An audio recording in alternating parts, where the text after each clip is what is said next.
Сәлем аруларым, кешкі асқа қандай тамақ әзірлесем екен деп ойланып отырсаңыздар, осы видеоны соңына дейін қараңыздар. Бүгін біз сіздермен әрі тойымды, әрі дәмді нан салма деген тамақ жасайтын боламыз. Алдымен қамырымызды илеп аламыз, бір тал жұмыртқамызды жағамыз. Үстінен бір кесе су құйып, жарты кішкентай қасықпен тұз салып, барлығын жақсылап араластырып, ұнымызды салып, қамыр илейміз. Осылайынан араластырсаңыздар жақсы араласады. Мінекей, қамырымызды илеп алдық. Енді кішкене қоя тұрамыз, бетін жауып.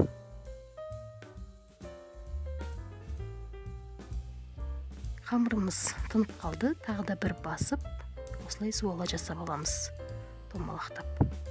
Тағы да бетін жауып, кішкене қоя тұрамыз.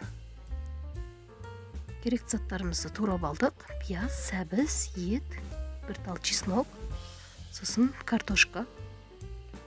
Алдымен қызып тұрған қазанымызға май құйып, үстінен пияз салатын боламыз. Пиязымызды кішкене қуырып аламыз, жақсылап тұрып. Қызартып қуырсақ дәмді болып піседі. Осылай бөліп қуырып жерсеңіздер жақсы қуырылады. Пиязымыз қуырып алдық. Үстінен ет салатын боламыз. Етімізді де жақсылап қызартып қуырамыз. Барлығын жақсылап араластырып, етімізді қуырамыз. Етіміз де қызарып қуырылды. Үстінен сәбіз салып, картошкамызды салып, оларды жақсылап араластырамыз. Бір кішкентай қасықпен томат, бір кішкентай қасықпен тұз саламыз. Тағы да барлығын жақсылап араластырамыз. Үстінен су құйып, бататындай етіп қоямыз. Сосын қайнаған соң бетін кішкене жауып, 30 минутке қоя тұрамыз.